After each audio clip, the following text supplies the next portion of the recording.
তারা এগুলো প্রচুর করেছে। বিশ্ব সাহিত্য কেন্দ্র বলেন, তারপরে হচ্ছে বেঙ্গল যারা করেছেন, তারপরে যে পরিবাগে আপনার কি বিকাশ কেন্দ্র একটা আছে, সংস্কৃত বিকাশ কেন্দ্র, টিএসসি কেন্দ্রের জায়গাগুলো। স্যাডলি এখানে আমরা যাদেরকে দিল্লির আধিপত্যবাদ বিরোধী শক্তি বলি মোটা দাগে, এই সোকল ডান, সোকল বিএনপি, সোকল জাতীয়তাবাদী এবং ইসলামী মূল্যবোধের লোক, এরা যত না নিজেদের রাজনীতি করছে, তারা কখনো কালচারাল পলিটিক্সটা করে নাই। এবং এই জন্য দেখবেন তাদের প্রচুর, কিন্তু খুব ধনী মানুষ। বাংলাদেশ ইসলামপন্থী দলগুলো হচ্ছে দল আকারে সবচেয়ে ধনী সংগঠন, তারা বিএনপির থেকেও কিন্তু ধনী সংগঠন, কিন্তু দেখবেন তাদের এরকম কোনো সেন্টার নাই। তাদের এরকম ঢাকা শহরে স্যাডলি অথবা লাকিলি যাই বলেন, আমি ঢাকার আরবান মিডল ক্লাসের প্রত্যেকটা চক্রের সাথে আমি জড়িত। যারা বাংলাদেশে যত দুষ্টামি আছে, যত ভালো কাজ আছে, এই সবগুলোর সাথে আমি কোনো না কোনো ফর্মে জড়িত, সবাইকে আমি চিনি। কিন্তু এর ভিতরে টোটাল এই দিল্লির আধিপত্যবাদ বিরোধী যে শক্তি, যাদেরকে আমরা মোটা দাগে বলছি, তাদের কোনো স্টেক নাই, জিরো। যদি ইনকলাবকে আমরা বাদ দিই, এখন আমার দেশ, মাহমুদ ভাই, এরকম দু একটা লোক অথবা প্রতিষ্ঠানকে বাদ দিলে এটার মধ্যে আসলে কিছু কিছু নাই। এবং দেখেন পরিবর্তনটা কখন হয়েছে। গত বছর আন্দোলনের ন্যারেটিভের পরিবর্তনের নায়কদেরকে খেয়াল করেন। তারা ঐতিহাসিকভাবে কিন্তু ওই ঘরানায় বড় হওয়া, যারা হাসিনার বিপক্ষে চলে গেছে, যারা দিল্লির বিপক্ষে চলে গেছে। খেয়াল করে দেখেন, তারা কিন্তু এই ঐতিহাসিকভাবে এই বলয়ের লোক না। আমরা যে বলয়কে ধারণ করি, মধ্য ডান থেকে ডান, এই ডানের লোকরা কিন্তু মোটা দাগে এই পিকচার এঁকে নতুন লড়াইটা তৈরি করতে পারে নাই। ছবি তুলে এই ছবিটাকে সারা পৃথিবীতে ছড়ায়া দেওয়ার যে রাজনীতি, এই ফ্রেমের রাজনীতি, দেয়াল লিখনের যে পলিটিক্স, এই পলিটিক্সটা কিন্তু এই দিল্লির বিরোধী জনগোষ্ঠী করতে পারে নাই। তার বক্তব্যটাকে কারা তুলে নিয়ে আসছে দেখবেন, ঐতিহাসিকভাবে যারা ওই 60-এর দশকের বাম, সেকুলার, লিবারেল এই ঘরানা থেকে যারা উঠে আসছেন। এবং আমরা যেহেতু নিজেরাও বাম রাজনীতি করেছি একসময়, এবং আমরা এই শব্দের রাজনীতিটা বুঝি, আমরা এটার পার্থক্যটা ধরে ফেলতে পারি যে কোথায় কোন শব্দটা কে লিখলো, কেন লিখলো, এটার মধ্য দিয়ে আসলে তার রাজনীতিটা কি, সে আসলে কি বুঝাইতে চায়। এবং দেখবেন এইটা হওয়ার কারণে যেটা হয়েছে, আওয়ামী লীগের যে কালচারাল মনোপলি ছিল, সেইটা গত বছর জুন জুলাইতে ভেঙে গেছে। সাডেনলি দেখবেন দৃক গ্যালারির শহীদুল আলম ভাই দেখেন, সে বিএনপির মঞ্চে গেছে, সে ওখানে গিয়ে বক্তব্য দিয়েছে। সে আমাদের অনেকের প্রোগ্রামে আসছে, আমাদের ছাত্রদের প্রোগ্রাম, এনসিপির প্রোগ্রাম, এবি পার্টির প্রোগ্রাম, সবার প্রোগ্রামে কিন্তু সে গেছে। এবং সে গত বছরগুলোতে যেই লেভেলে ইন্টারন্যাশনাল কমিউনিটিকে ইংরেজি লেখা দিয়ে প্রভাবিত করেছে, সবচেয়ে বেশি ইংলিশ লেখা লিখেছে কিন্তু এই মানুষগুলো লিখেছে, যে আওয়ামী লীগের ফ্যাসিবাদের বিরুদ্ধে যে ইন্টারন্যাশনাল কমিউনিটিকে মোবিলাইজ করা। আজকে যারা দেশ চালাচ্ছে দেখেন, অন্তর্বর্তীকালীন সরকারের প্রধান উপদেষ্টাকে থেকে ধরি, উনি কি আমাদের এই ঘরানার, এই যে সেন্টার থেকে সেন্টার রাইটের লোক? ঐতিহাসিকভাবে হাসিনাকে সারা দুনিয়াতে কে পরিচয় করায় দিচ্ছে? প্রফেসর ইউনূস পরিচয় করিয়ে দিয়েছেন। তাহলে চিন্তা করে দেখেন, আজকে টোটাল কেয়ারটেকার অ্যাডমিনিস্ট্রেশনে কিন্তু আপনার ঐতিহাসিক ডান ঘরানার লোক যারা, তারা কিন্তু কেউ নাই, ধর্ম উপদেষ্টা বাদে। আপনি দেখেন প্রত্যেককে গোনেন, এই যে 20-22 জন উপদেষ্টা আছেন। তাহলে দিল্লির আধিপত্যবাদের লড়াইটা বারবার ফেল কেন করে, এই জায়গাটা কিন্তু আপনাদেরকে বুঝতে হবে।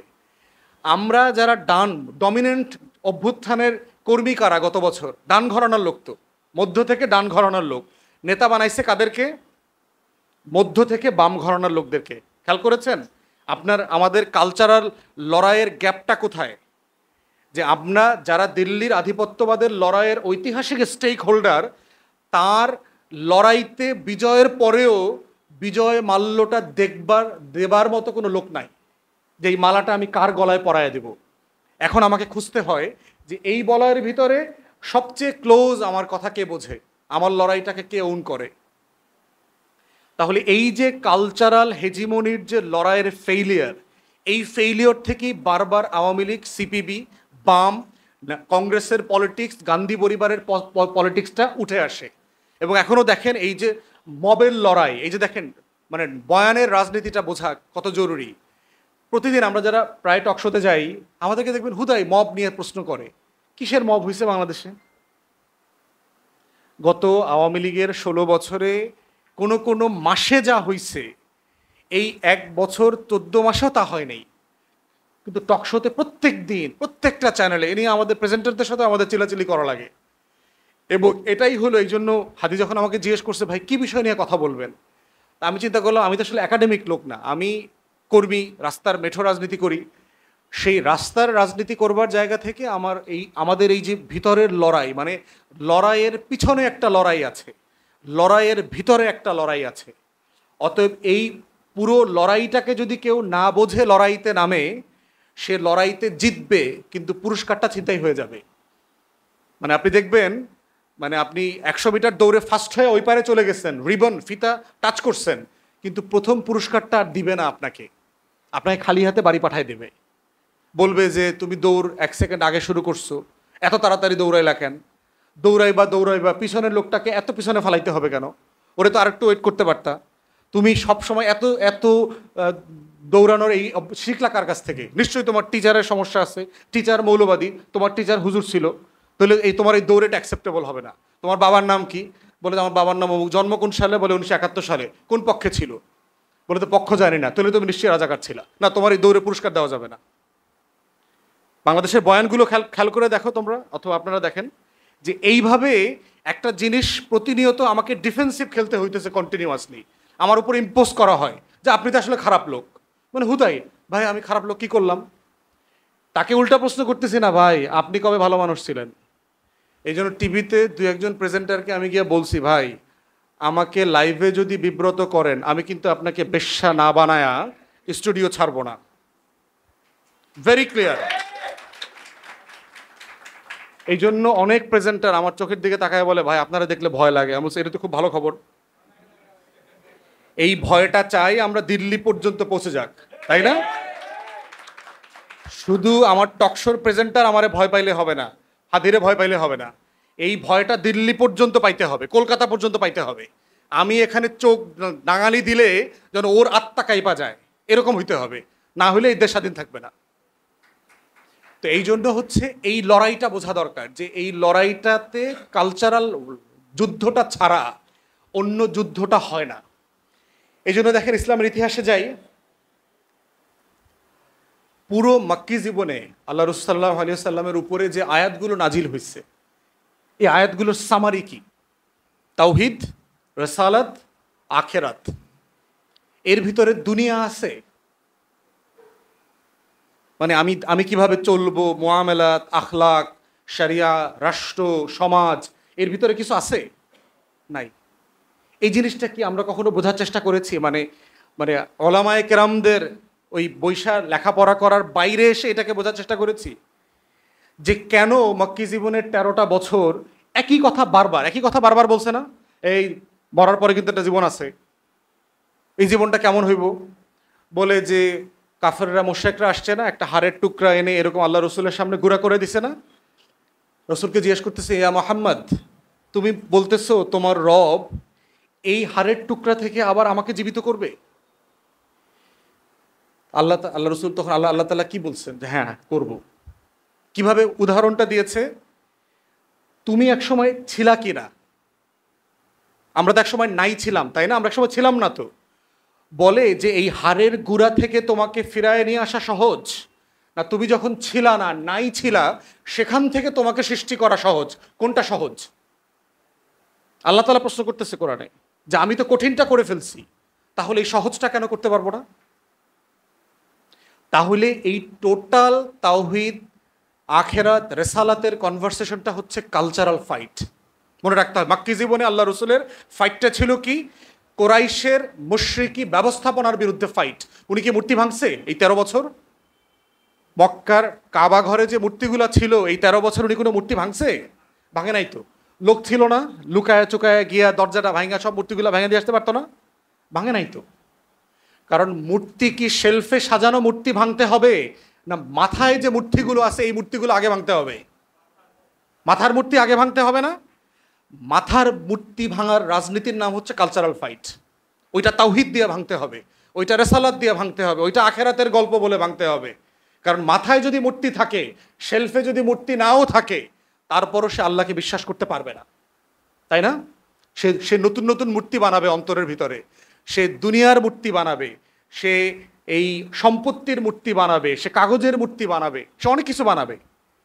তো এই জন্য এই একটা নতুন জায়গা থেকে দেখার জায়গা আর কি, যে আমি বোধ করি ওই 13 বছর ছিল মানুষগুলোকে কালচারাল ফাইট দিয়ে প্রিপেয়ার করা, নেক্সট স্টেট বিল্ডিং, রাষ্ট্র গঠনের প্রকল্প। আমার এই যে বিশাল হাজার হাজার বছর ধরে একটা লাইফস্টাইল মানুষ চালাবে, সেই চালানোর জন্য যে মনস্তত্ত্ব তৈরি করা দরকার, এই ফাইটটা ছিল 13 বছরের ফাইট। এবং কালচারাল ফাইটের উপরেই হচ্ছে ফাউন্ডেশনের ওই ভিত্তিতে হচ্ছে পিলার দাঁড়ায়। তখন রোমান এম্পায়ারকে পরাজিত করা যায়, তখন পার্সিয়ান এম্পায়ারকে পরাজিত করা যায়। কিন্তু 13 বছরের এই কালচারাল ফাইটটা না করলে যেটা হইতো, দখল করত, ধরে রাখতে পারতো না। মুসলমান হইতো, কিন্তু ওরা আবার ধর্মচ্যুত হয়ে যেত, মোরতাদ হয়ে যাইত। সেই জন্য একটা সমাজ, একটা রাষ্ট্রের পাটাতন তৈরি হয় হচ্ছে এই চিন্তার উপরে ভিত্তি করে, এই কালচারাল লড়াইয়ের উপরে ভিত্তি করে। আমার স্যাড রিয়ালিটি হচ্ছে যে আমি 2 বার রাষ্ট্র বানাইছি, কিন্তু হাওয়ার উপরে বানাইছি। খালি আমি বুঝছি যে এইটা ভালো না, খালি এইটা ভালো না বলে আমার একটা জিনিস দরকার, কিন্তু আসলে সে সুন্দর না এর মানে কি সে হ্যান্ডসাম? ব্যাপারটা কি তাই? মেলে না তো। এই জন্য বারবার আমি নেগেট করেছি যে আসলে এইটা ঠিক না। লা ইলাহা ইল্লাল্লাহ, ইল্লাল্লাহর আগ পর্যন্ত আমরা বানাইছি, লা ইলাহা কোনো মাবুদ নাই, তারপরে কি? শূন্য, আর কিছু নাই। তাহলে আমরা বারবার রাষ্ট্র বানাইছি কারণ আমার আগের অবস্থানটা আমার ভালো লাগে নাই। আমার কাছে মনে হয়েছে যে স্ট্যাটাস কোটা আমার উপর জুলুম করতেছে, আমি মজলুম, আমাকে একটা লড়াই করতে হবে। কিন্তু এটা কিসের ভিত্তিতে লড়াই, সেই লড়াইটা আবার আমার কাছে পরিষ্কার না। তো এই কালচারাল ফাইটটা না বোঝার কারণে যেটা হয়েছে, যে যেই রাজনীতিটা যেই দেশে হবার কথা না, সেই রাজনীতিটা সেই দেশে প্রতিষ্ঠিত হয়েছে। আপনি চিন্তা করে দেখেন, বাম লড়াই, বাংলাদেশের ডমিনেন্ট কিছু ন্যারেটিভ আছে দেখবেন, যে পাকিস্তান দ্বিজাতি তত্ত্বের উপরে ভিত্তি করে পাকিস্তান রাষ্ট্র সৃষ্টি ভুল ছিল। বাংলাদেশে বামরা কন্টিনিউয়াসলি এই কথাটা বলে। তাকে পরবর্তী প্রশ্নটা কেউ করে না যে পাকিস্তান না হইলে স্বাধীন বাংলাদেশটা কিভাবে হইতো, এইটার প্রসেসটা একটু বলেন। মানে আমি যদি বাংলার অধিকাংশ জনগণ 47-এ মুসলমান না হইতো, তাহলে এই বাংলাকে হিস্টোরিক্যাল বাংলা থেকে ভাগ হইতো কিনা, বাংলা বিভক্ত হইতো, তারা পুরোটা মিলে ভারতের অংশ হইতো। তাহলে ভারতের অংশ হইলে আপনি স্বাধীন বাংলাদেশ কিভাবে হইতেন? বাংলাকে স্বাধীন করবার জন্য তখন তো একটা প্রজেক্ট ছিল। সুভাষচন্দ্র বসু, শরৎচন্দ্র বসুরা তো চেষ্টা করেছে।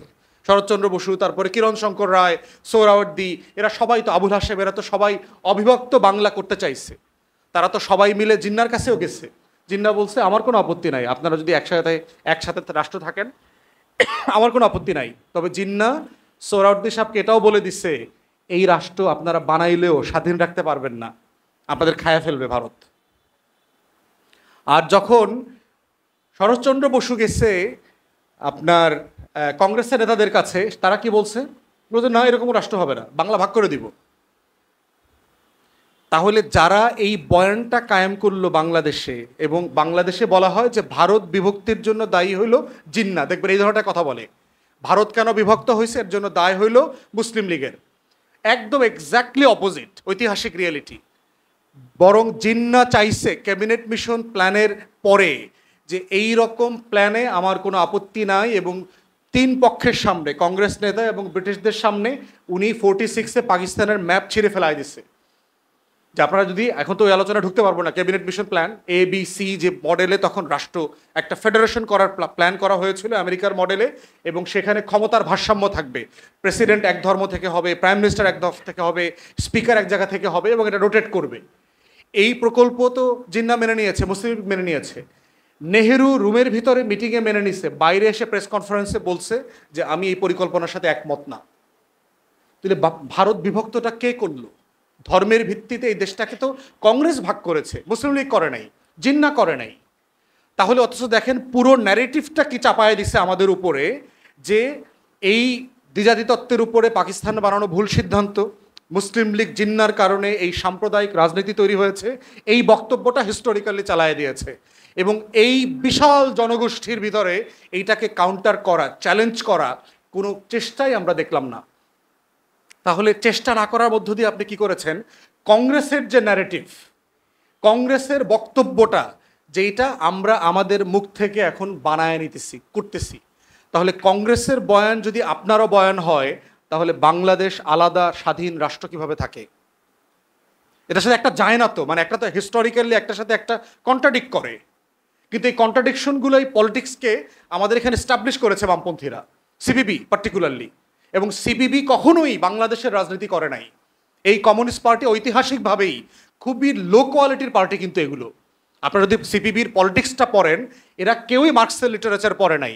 এরা মার্কসের তাফসির যেগুলো কলকাতায় করছে, ওই তাফসিরটা এখানে পড়ছে। এবং ওই তাফসিরগুলো কারা করছে? ব্রাহ্মণরা করছে, জমিদাররা করছে। অতএব ব্রাহ্মণের যে জাতপাতের ভিউ, তার যে অখান ভারত বিজেপির রাজনীতির যে টানেল ভিউ, তার যে সুপিরিয়রিটি, তার যে জমিনদারি সিস্টেম, কলোনিয়াল মডেলকে ব্রিটিশদেরকে দেবদূত বানানো, মুসলমানদেরকে মোঘল এম্পায়ারকে অপর বানানোর যে রাজনীতি, সেই টানেল দিয়ে সে মার্কসের তাফসির করছে এবং এইটা মুসলমানের বাচ্চাদেরকে এখানে বুঝাইছে এগুলো। তো এই পলিটিক্সের শিকার হইতে হয়েছে আমাদের সবাইকে। আর ইন্টেলেকচুয়ালি বিএনপি আওয়ামী লীগ তো ভেরি শ্যালো, তার তো বুদ্ধিভিত্তিক দৈন্য দশা ব্যাপক। এবং এটা তো এখন মঞ্চগুলোতে কে কোন মঞ্চে গিয়ে বক্তব্য দিচ্ছে, মেহমান হচ্ছে, দেখলেই বুঝতে পারছেন যে এত বড় বড় দল গণ অভ্যুত্থান হয়ে গেছে, যারা শহীদ প্রেসিডেন্ট জিয়াউর রহমানের রাজনীতিটাই ব্যাখ্যা করতে পারছে না, নতুন প্রেক্ষাপটে সেটাকে রেলেভেন্ট করে রাখতে পারছে না। তো সেই যে ন্যারেটিভের পলিটিক্স যেটা আমাদের উপর চাপিয়ে দেওয়া হয়েছে, এই জায়গাটা পরিষ্কার না হওয়া পর্যন্ত আমার এই মাটির একটা রাজনীতি, সুবা বাংলার রাজনীতি, নবাবী আমলের রাজনীতি, সুলতানি আমলের রাজনীতি, আমার যে সোনার বাংলার পিরিয়ড, যেই বাংলা পৃথিবীর সবচেয়ে ধনী অঞ্চল ছিল, আমার মোস্ট প্রসপারাস টাইম, সেই অংশটাকে ব্যাপারে আমাকে গর্বিত করতে দিচ্ছে না। বলা হচ্ছে মিস্টার বিন, দেখছেন মিস্টার বিনটা শুরু হয় কেমনে, দেখছেন না? একটা মানুষ হুট করে ধম করে এরকম পড়ে লাইটের মধ্যে দেয়া, এবং সে যা যা করে সেটা ইংল্যান্ডে ব্রিটিশ সোসাইটির মানুষটা এগুলো করে না। এটাই তো আইডিয়াটা, থিমটা। আমাদের পুরো মুক্তিযুদ্ধের ন্যারেটিভ, আমাদের বাংলাদেশ রাষ্ট্রের ন্যারেটিভটা দেখবেন, ওই হঠাৎ করে 71 সালে একটা রাষ্ট্র ঠুস করে উপর থেকে পড়ে গেছে, আমার কোনো আগের ইতিহাস নাই। দেখবেন আওয়ামী লীগের বয়ানটা দেখেন, শুরু হয় 52 সাল থেকে। 52 সালে এটা হয়েছে, 66-এর এই 6 দফা আন্দোলন, 69-এর গণ অভ্যুত্থান, 70-এর নির্বাচন, 71-এর মুক্তিযুদ্ধ। এই তো আওয়ামী লীগের ন্যারেটিভ না, গল্পটা না? এর আগে কি রাষ্ট্র কি 50-60 বছর 80 বছরের রাষ্ট্র হয়? সম্ভব? রাষ্ট্র হইতে হইলে অ্যানথ্রোপোলজি যারা আছেন তারা বলছেন যে মিনিমাম 3000 3500 বছরের হিস্ট্রি লাগে। ন্যূনতম 500 700 800 বছরের ইতিহাস না থাকলে রাষ্ট্র হয় না, জাতি হয় না। আমার রাষ্ট্রটা হইল কেমনি? 71 সালে ঠুস করে আমি মিস্টার বিনের মতো পড়ছি। তাহলে আমাকে কে আমার এই ঐতিহাসিক সবচেয়ে গোল্ডেন টাইমের সাথে আমাকে ডিসকানেক্ট করলো কারা? কোন পলিটিক্স, কোন ন্যারেটিভ? এইটা যদি আমাদের এই 24-এর তরুণরা না বোঝে, আগামী দিনের রাষ্ট্র প্রকল্প আবার ব্যর্থ হবে।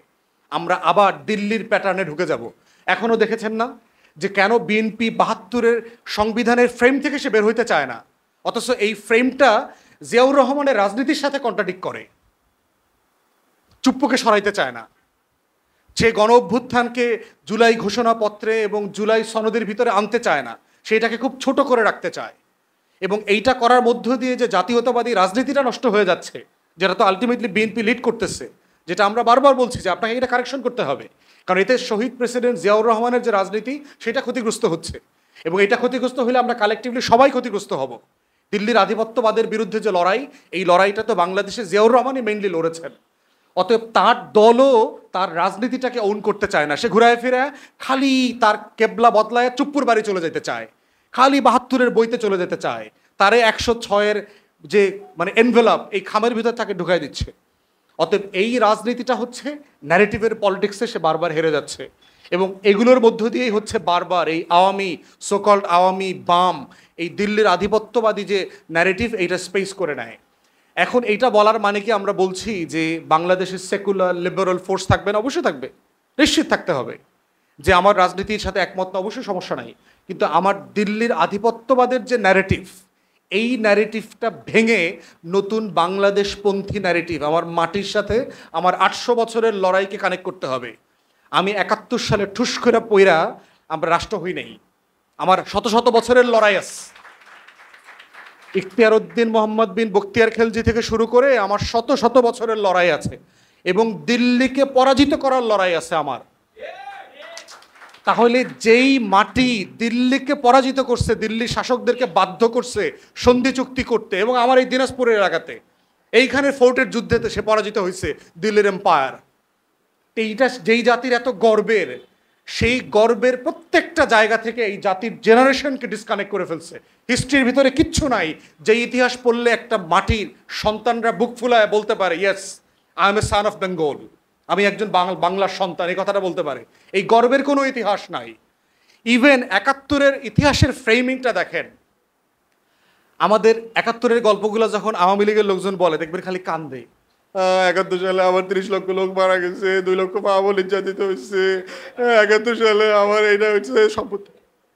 বিজয়ী জাতি কোনোদিন মৃত সোলজারদের সংখ্যা কাউন্ট করে নাকি? যুদ্ধের পরে কি হয়? ওরা শহীদ হয়ে গেছে, বীর দাফন কাফন করে পতাকা নিয়ে আগায় যেতে হয়। I am proud of the soldiers sacrifice. বিজয়ী জাতি কোনোদিন বিজয় নিয়ে কান্নাকাটি করে, এইটা আওয়ামী লীগ ছাড়া আর কোনো জায়গায় আমরা দেখি নাই। এবং দেখবেন যে ৭১ নিয়ে খালি আওয়ামী লীগ কান্নাকাটি করে, ভাই ভাই, কারণ ও তো যুদ্ধ করে না, ও তো চোর, ও তো ওর মধ্যে হীনমন্যতা কাজ করে। ও কলকাতায় গিয়া সোনাগাছি আর ধর্মচালায় তো খাট কাঁপায়া যুদ্ধ করছে। আওয়ামী লীগ তো অস্ত্র ধরে যুদ্ধ করে নাই। আপনারা এম এ মোহাইমেন আওয়ামী লীগের এমএলএ ছিল ৭০-এর নির্বাচনে, তার লেখা বই পড়বেন, ঢাকা, আগরতলা, মুজিবনগর, ক্যাটাগরিকলি বলছে জহির রায়হানের মারলো কেন? বেচারা সাংবাদিক ছিল, যুদ্ধটাকে সারা দুনিয়াতে পরিচিত করাইছে। কারণ হলো এই আওয়ামী যে সোনাগাছির মুক্তিযোদ্ধাদের জীবন তিনি তুলে ধরছেন তার ডকুমেন্টারিতে। উনি বলছেন ফাঁস করে দিব এটা, যদি আমার ভাইরে আমি খুঁজে না পাই, শহীদুল্লাহ কাসারে যদি খুঁজে না পাই, তোর সব আকাম কুকাম সব ফাঁস করে দেব। এবং ৩০ তারিখ প্রেস ক্লাবে সংবাদ সম্মেলন করে তার এই ডকুমেন্টারি ফাঁস করার কথা ছিল, এবং সেই দিন সকালেই তাকে গুম করা হয়েছে। এটা হচ্ছে রিয়েলিটি।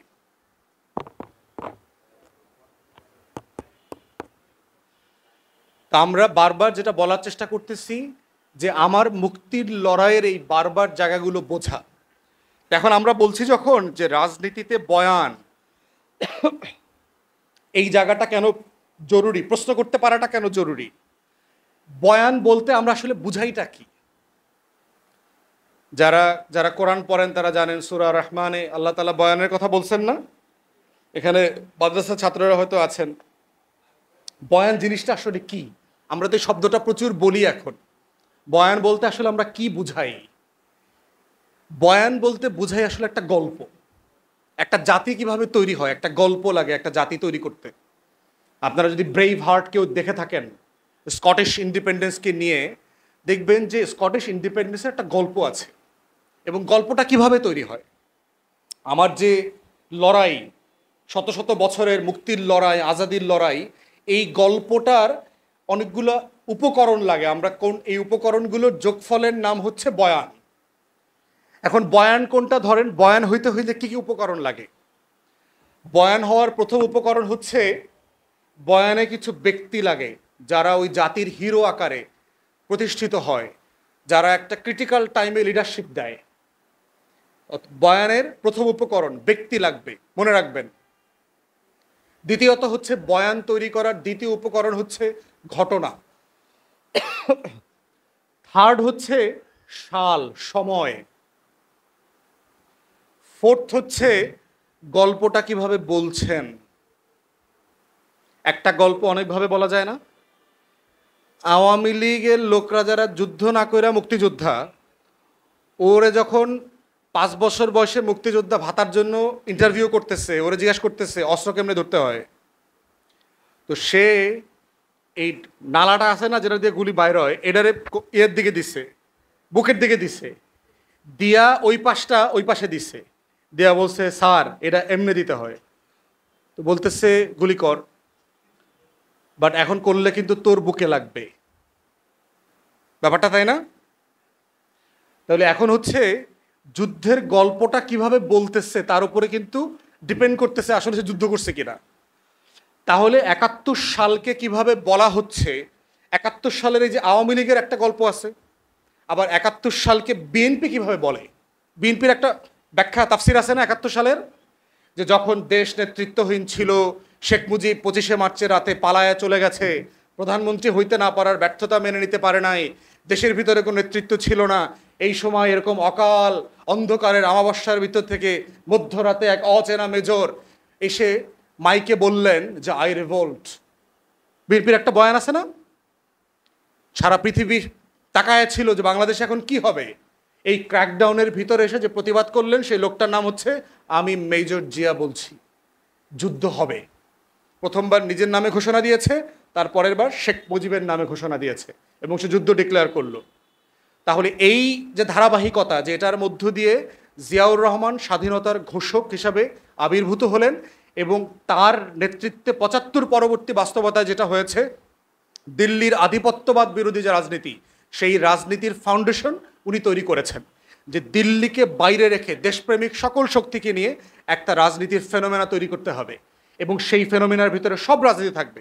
একটা মাল্টি পার্টি ডেমোক্রেসি থাকবে, সমালোচনা করার থাকবে, অধিকার থাকবে, পত্রিকা থাকবে, চতুর্থ সংশোধনী এবং বাকশাল যা যা করেছে সেগুলো তিনি আন্ডু করলেন। তো এই মুক্তিযুদ্ধের একটা বিএনপির ন্যারেটিভস আছে, আওয়ামী লীগের একটা ন্যারেটিভস আছে এবং প্রত্যেকটা ন্যারেটিভে দেখবেন কিছু ব্যক্তি আছে যার হিরো আছে, তাই না?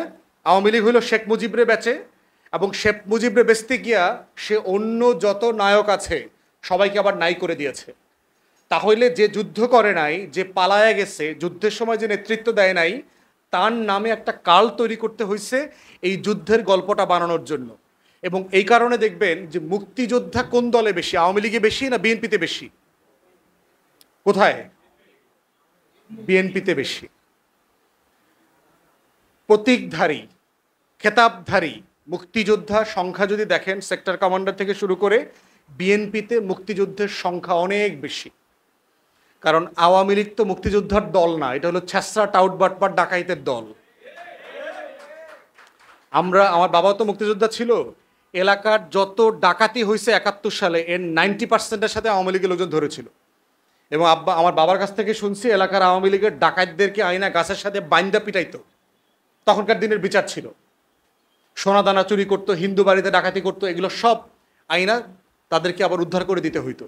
তাহলে আওয়ামী লীগ হলো মুক্তিযুদ্ধের ব্যবসায়ী দল, এই জন্য তার একটা ব্যবসার ন্যারেটিভস আছে। কিন্তু আর একটা ন্যারেটিভ হচ্ছে আওয়ামী লীগের আর এক অংশ, সেই অংশ হচ্ছে তাজউদ্দিন আহমেদের, এবং ওই অংশটা আবার আওয়ামী লীগ দেয় না, বলতে চায় না। কিন্তু যুদ্ধের আর একটা বড় ন্যারেটিভের জায়গা হচ্ছে আমাদের সেক্টর কমান্ডাররা যারা ছিলেন, কর্নেল ওসমানী থেকে শুরু করে আমাদের এই যে প্রত্যেকটা মিলিটারি অফিসার, শহীদ প্রেসিডেন্ট জিয়াউর রহমান এবং বাকি যারা ছিলেন, তারা এই আর একটা ন্যারেটিভের গল্প তৈরি করেছেন।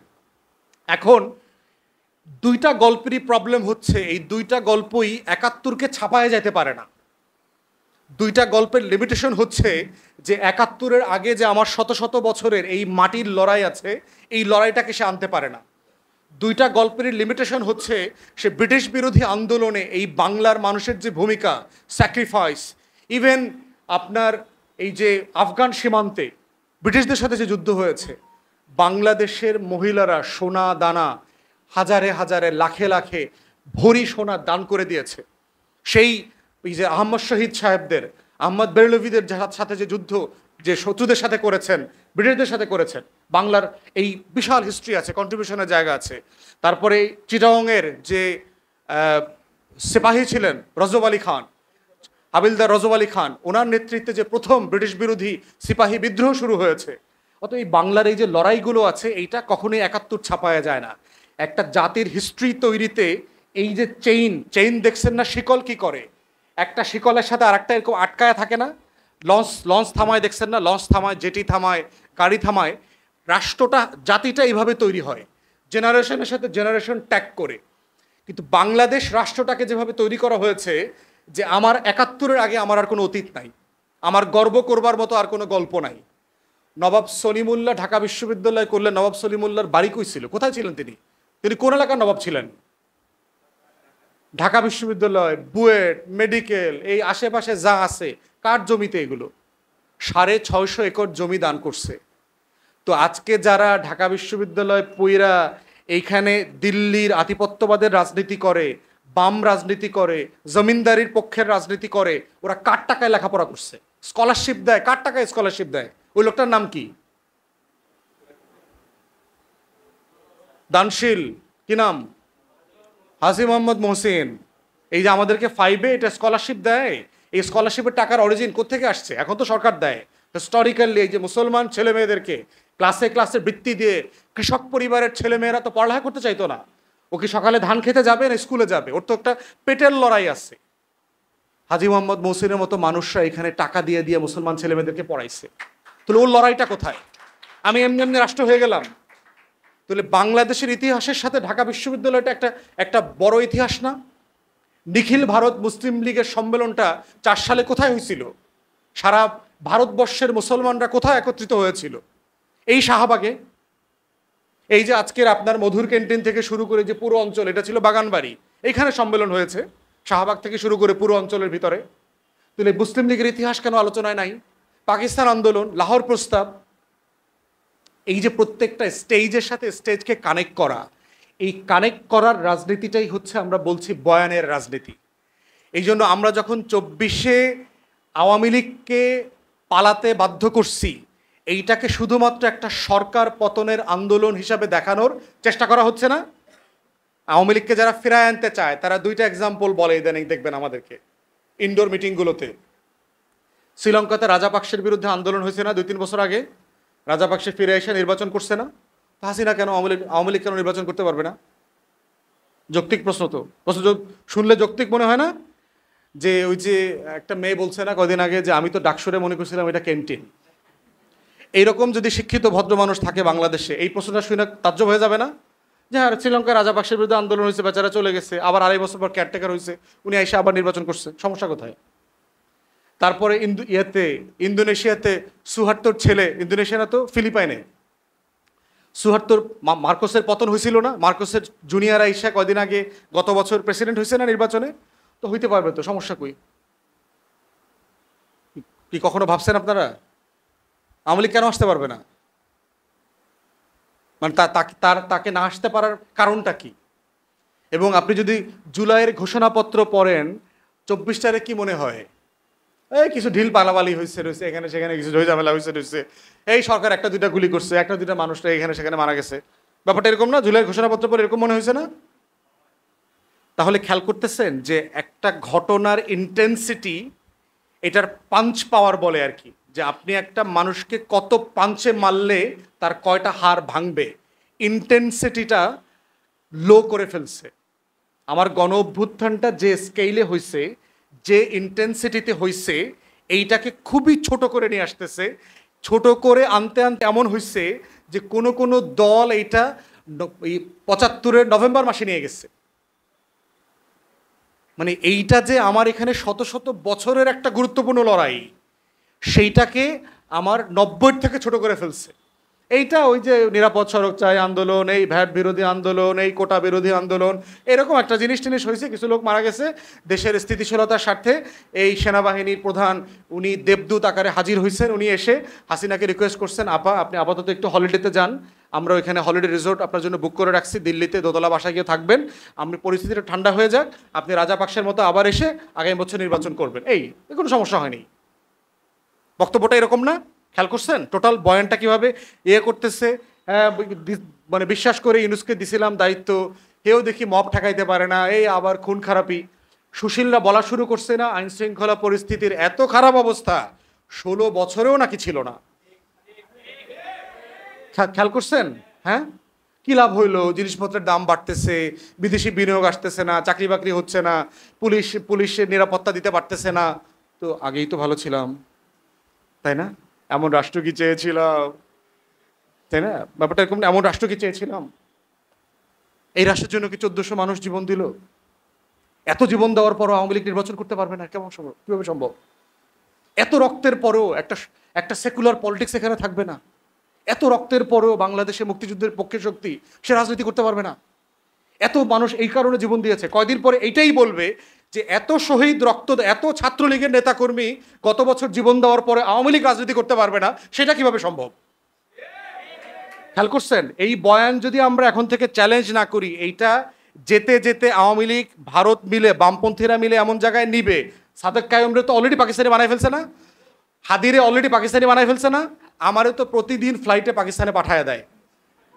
তা আমার বউ নিচে লিখছে, ভাই পাকিস্তানের সাথে ডাইরেক্ট ফ্লাইট এখনও নাই, পাকিস্তানের উপপ্রধানমন্ত্রী আসছে, ফ্লাইটের দিন তারিখটা তারপরে ঘোষণা করা হবে কবে যাবে উনি পাকিস্তান। যেহেতু আমাদের পাঠায় দিবে, ফ্লাইট লাগবে তো, ইসলামাবাদের সাথে এখন ফ্লাইট নাই, এই জন্য নতুন দেখবেন ইসলামাবাদের সাথে ডাইরেক্ট ফ্লাইট হয়েছে।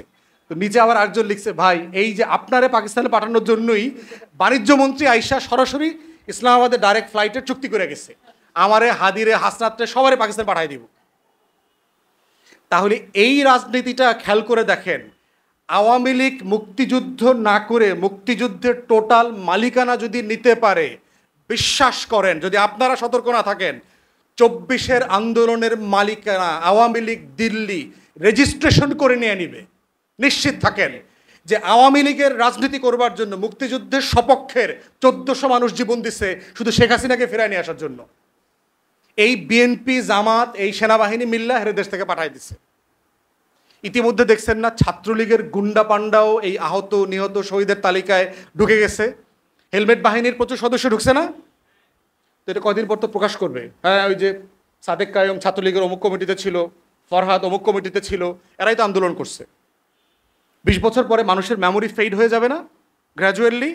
তখন এই প্রত্যেকটা শহীদ আন্দোলন, ওসমান হাদির ব্যাপারে একটা চিঠি বাইর করবো যে ছাত্রলীগের ফর্ম পূরণ করছিল ওই বরিশাল কোনো এক জায়গায়, ফর্ম পূরণ করে সবাই আমাদের সবার নামে দিয়ে দিবে, টিয়া প্রমাণ করে দেবে যে গণ অভ্যুত্থানটা হইছে আসলে কোটা বিরোধী ষড়যন্ত্রকারীদের বিরুদ্ধে মুক্তিযুদ্ধের সপক্ষ শক্তিকে ক্ষমতা রাখার জন্য, বাংলাদেশে মৌলবাদীর উত্থান ঠেকানোর জন্য, একটা সেকুলার লিবারাল ফোর্সকে ক্ষমতায় রাখার জন্য, বাংলাদেশে অস্থিতিশীল মবের পলিটিক্স ঠেকানোর জন্য, একটা স্থিতিশীলতার রাজনীতির জন্য এই শেখ হাসিনার নেতৃত্বেই আন্দোলনটা হয়েছে। এইটাই বয়ান হিসেবে দাঁড় করাবে এবং এটাই হচ্ছে বয়ানের ক্ষমতা। অতএব সেই জায়গা থেকে কিভাবে কার ক্রেডিট কিভাবে ছিনতাই হয়, শেখ মুজিব 9 মাসকে জেলখানায় ছিল না ডুপ্লেক্স পাকিস্তানের বাংলো বাড়িতে ছিল? পড়ছেন আপনারা হিস্ট্রিতে?